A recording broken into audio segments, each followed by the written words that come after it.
इसरो ने बना डाला वो स्पेस प्लेन जो बना देगा भारत को सुपर पावर। डीआरडीओ नहीं, इसरो ने साइलेंटली बना डाला टीएसटीओ स्पेस प्लेन। इसरो के सीक्रेट योद्धा ने चीन और अमेरिका की उड़ा डाली नींद। डीआरडीओ तो डीआरडीओ, इसरो भी निकला सबका बाप, रच डाला इतिहास। दोस्तों, भारत का डिफेंस ऑर्गेनाइजेशन डीआरडीओ तो शेर है ही, इसरो उससे भी सवा शेर निकल चुका है। इस वक्त जहां डीआरडीओ हाइपरसोनिक मिसाइलें, फाइटर जेट्स, ड्रोन्स और मिसाइल डिफेंस सिस्टम से भोकाल मचाए पड़ा है, जिसके चलते भारत एलिट क्लब में शामिल हो चुका है। मतलब भारत रूस, इजराइल और अमेरिका के ग्रुप में शामिल हो चुका है, जो हवा, पानी और आकाश तीनों से ही वार कर सकते हैं और तीनों से ही आते हुए दुश्मन के खतरे को नेस्तनाबूद कर सकते हैं, और वो भी 5000 किलोमीटर की रेंज के अंदर। तो वहीं दोस्तों, हम 5वीं पीढ़ी के फाइटर जेट्स भी बनाने में लगे हैं। लेकिन दोस्तों, इसी दौरान भारत की स्पेस एजेंसी इसरो ने कुछ ऐसा कारनामा किया है, ऐसी तकनीक डेवलप कर डाली है जो सिर्फ और सिर्फ भारत के पास है।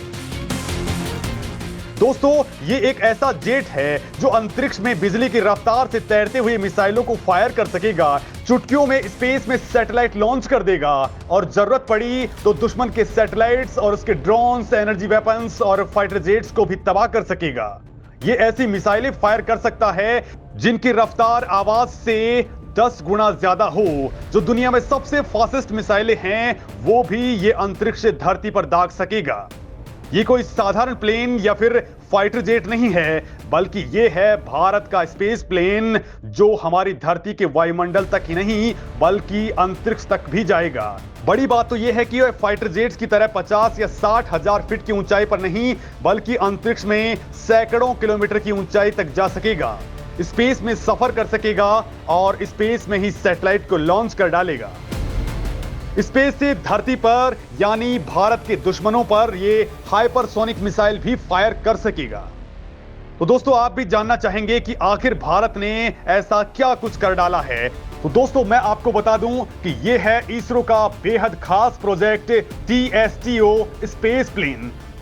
टीएसटीओ यानी two stage to orbit space plane. आप इसे जासूसी या हमला भी करवा सकते हैं या दुश्मन के सैटेलाइट उड़ा सकते हैं।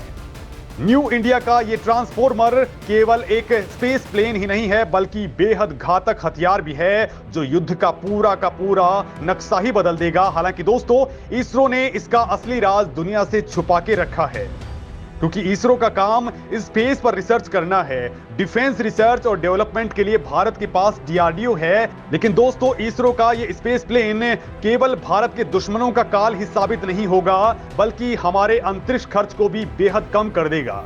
दोस्तों, ये एक ऐसा पावरफुल और एडवांस प्लेन है जो न केवल अर्थ एटमॉस्फेयर में गोते लगाएगा, बल्कि ये स्पेस में कई दिन रह करके फिर से अर्थ एटमॉस्फेयर में री एंट्री मार लेगा।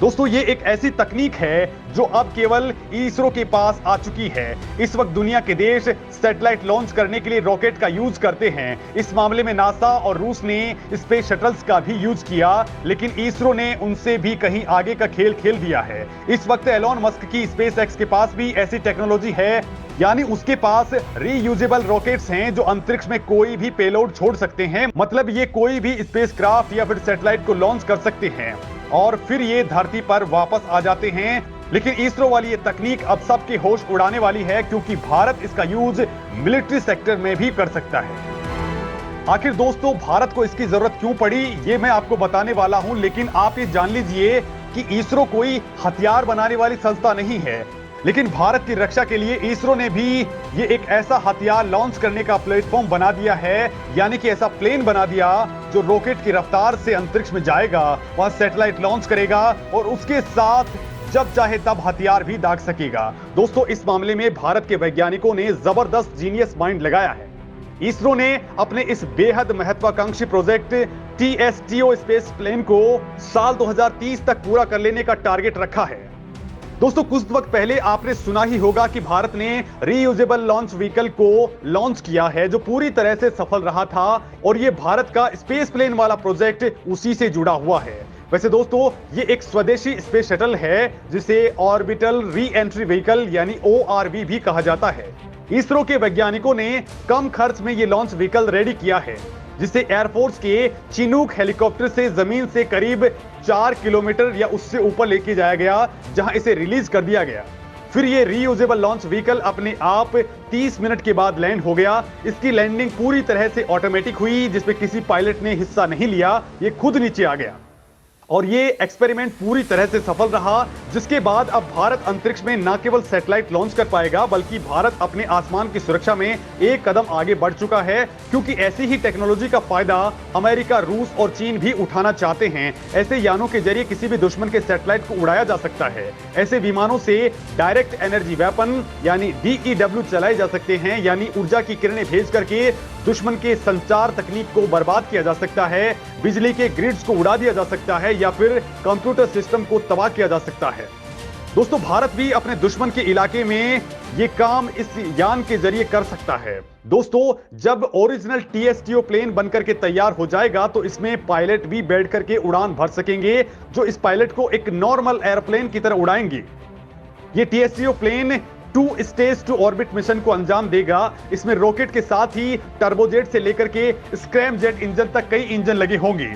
दोस्तों ये प्लेन जब जमीन से 15 किलोमीटर की हाइट पर पहुंचेगा तब ये टर्बोफेन इंजन का फ्यूल बंद कर देगा।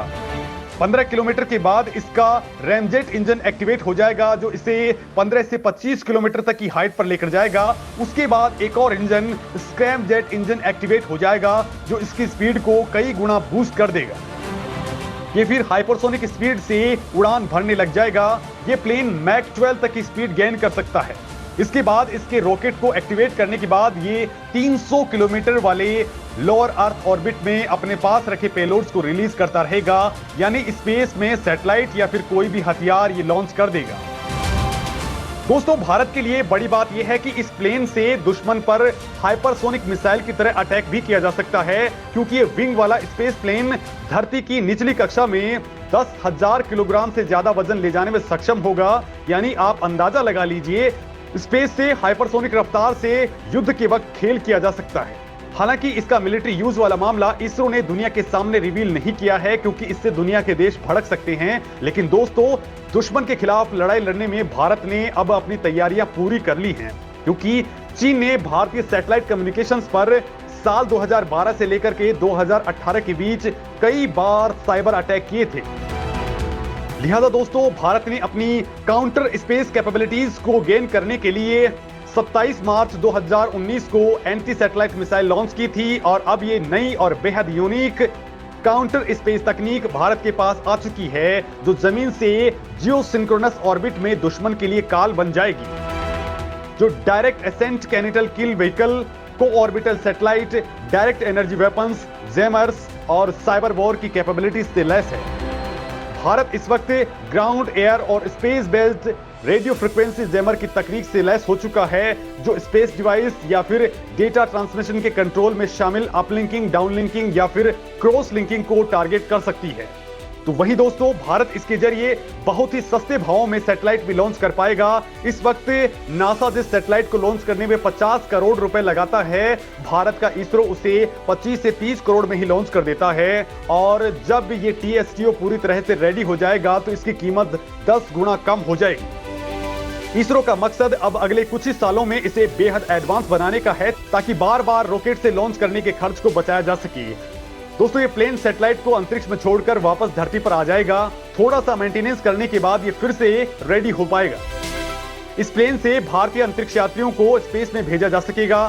साथ ही इस व्हीकल की मदद से ऑर्बिट में खराब हुए सैटेलाइट्स को डिस्ट्रॉय करने के बजाय उनको रिपेयर किया जा सकेगा। इसके अलावा जीरो ग्रेविटी में बायोलॉजी और फार्मा से जुड़े रिसर्च भी आसान हो जाएंगे। दोस्तों आप इसरो के इस नए प्लेन के बारे में, इस नए एक्सपेरिमेंट के बारे में क्या कुछ कहना चाहते हैं, कमेंट करके जरूर बताएं।